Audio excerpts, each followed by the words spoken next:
Number one thing we got to talk about, society's game plan. You're all very, very, very familiar with this game plan. This game plan specifically, and I'm just going to tell you right now, I hate school. Not just because I, had a lot of chocolate milk, but because I hate school, man. I hated it. And as a matter of fact, the more I look at school, the more I feel like it's fucking propaganda at this point. I feel like school used to be important. It's not important anymore. If you're a professor or teacher in here, I have offended many professors and teachers when I say that, and I'm sorry, it's just the truth. School sucks. But studies game plan, go to school, most of the time using student loans to get, to go through school. And if you just actually see this right here, you want to talk about pandemic. I love that word because you throw it around so much also, and it's been creating so much fear inside of us. I'm like, you know what really is an epidemic or a pandemic? This shitty-ass mentality that we developed. You know what is also an epidemic or a pandemic? Is the fact that every single there's this much in student loan debt. Student loan debt, I don't know if you know this, you can't declare bankruptcy and get rid of it. Student loan debt stays with you forever until you pay it off. Well, the second you take out student loan debt is the second you are now a legitimate asset for the government. You are a cash cow for the government. And if you guys don't believe me that college doesn't suck, it sucks. Okay, next, what do they want you to do? They want you to go to college. They want you to get a job, a W-2 employee specifically, right? Invest in your fucking 401k. Buy everything in cash. Credit cards are evil. How many of you heard that before, that credit cards are evil? Yeah. Propaganda. Okay? Credit cards are evil. Never use debt. Play it safe. Does this not sound almost exactly what society's game plan is for every single one of us? And what I hope I can do here, let me go back to this. If my goal here is to show you that this is a failed system. As a matter of fact, if I can't prove to you in this moment how bad this system really is, then I failed. My entire goal with this message is to show you how royally screwed you are if you try to follow this, how it will never work. And it's only getting worse. That is my goal for this. Okay, let's dive in. The most dangerous information is the information you don't know. That's the only thing that can hurt you is what you don't know. If you know it, it's not going to hurt you to know it. But it's not knowing that hurts. It's not knowing. Do you have any idea how many things I didn't know putting on this event? A lot. And I think you all kind of realize what happened with that. Yeah, it sucks not knowing. But then all of a sudden I get advice and I realize, I'm like, I fucking wish I would have known that earlier. It would have made a world of difference. A lot of times these small things, write this down. The most dangerous information is the information you don't know. So your entire life should be spent on figuring out the things that you don't know. What is harming you? Most of the time you don't know. So you got to figure it out. You've got to speak to people who have been there, done that. And when it comes to things that you don't know, here's something that I hope everyone knows here, but if you don't, well, that's my goal, okay? In order to create the most amount of wealth, there's also another saying. I want you to write this down. There's more money to be made in avoiding losses than seeking gains. Write that down. There is more money to be made in avoiding losses rather than seeking these massive gains. What does that mean?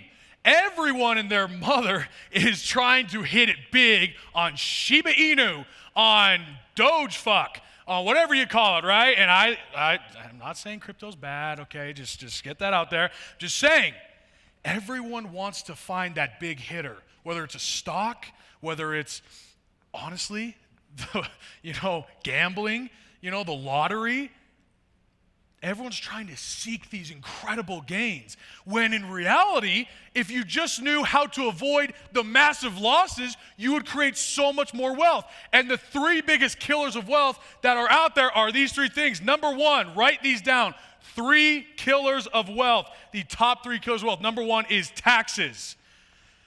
Taxes is the biggest killer of your wealth. I'm so grateful for Andrew Cordell, and I'm sure you guys heard what he was talking about. That's some fire. Give it up for him, by the way.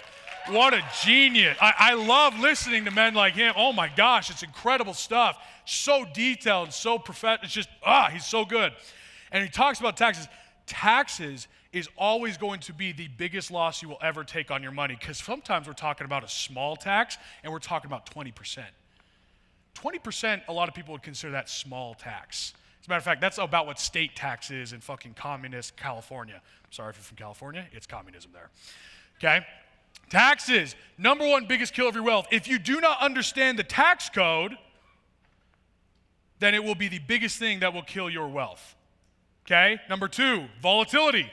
Write that down. Number one, taxes. Number two, volatility. What is volatility? Well, if someone's really volatile, more smoke. If someone's really volatile, really up and down, bipolar is a great example of that. You have no idea what's going to happen. That's the point. You have no idea what's going to happen. And if you want to think volatile, I'll tell you volatile. Stocks can plummet at 20% plus just by a fucking tweet nowadays. Things are more volatile than ever because the rate of information is so fast. It's so quick. Elon Musk, and Elon Musk is actually a perfect example of volatility. He smokes a doobie on the Joe Rogan podcast, and his stock portfolio goes down by $6 billion. For him, that doesn't matter that much, but still, that's how fast that shit can happen. That's what we need to understand more and more. The reason why I'm talking about these things is because this game plan that's been given to us used to work,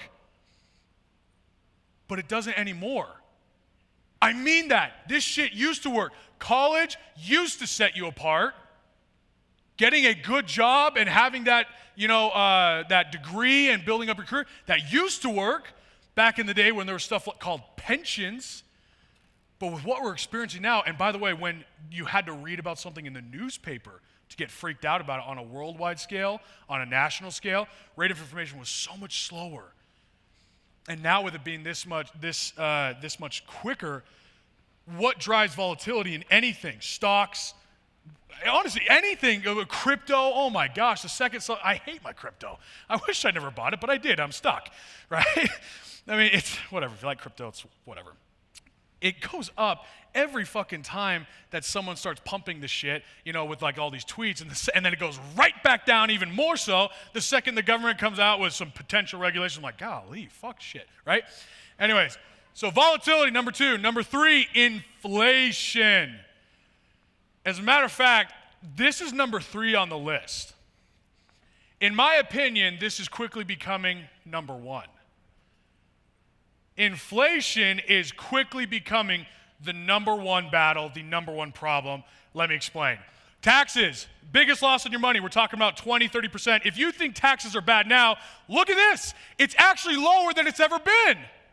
People don't realize that. Look at this chart.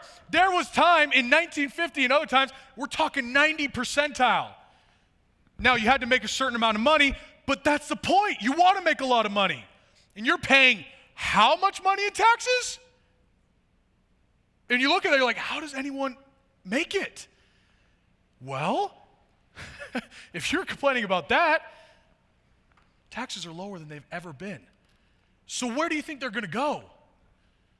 Where do you think they're going to go if they're lower than they've ever been, just based on history? Up! What goes down must come up, something like that, right? Taxes lower than they've ever been, and I want you guys to understand this. Write this down. The tax code is not a bunch of restrictions. It's a roadmap. The tax code is a roadmap, not a bunch of restrictions laid on you. So important you understand this, because taxes being a roadmap, it was written by the rich. The tax code was written by the wealthy, not politicians. Politicians are in and out. Maybe 4, 8 years, sometimes a longer term. They get voted in and out. You know who stays? Big corporations stay long term. People who are entrepreneurs stick around long term. The tax code was written by the rich. So when you look at the tax code, it's a roadmap. It tells you where you should put your money, where you can grow your wealth. I want to make sure one thing's very, very clear here. What I'm talking about here is growing your wealth. I'm not talking about making more money. Those are two completely different conversations, by the way. Making more money We're going to talk sales. We're going to talk marketing. We're going to talk about your business strategy. We're going to talk about potential funnels, softwares, like top line, bottom line. That's making more money. And what you heard yesterday is honestly the foundation of making more money. Your mentality and who you are as a human being is the ultimate factor in how much money you make. But what did Andrew say? It's not about how much you make, it's about what? How much you keep. So this is about creating wealth. Once you start making money, and I'm assuming people in here are on that path. If you're not, well, let's fix that. Come talk to me after, right? If you're not on that path of making money, well, then what are we talking about here? But now we're talking about growing that money, keeping it, and avoiding these biggest losses, okay?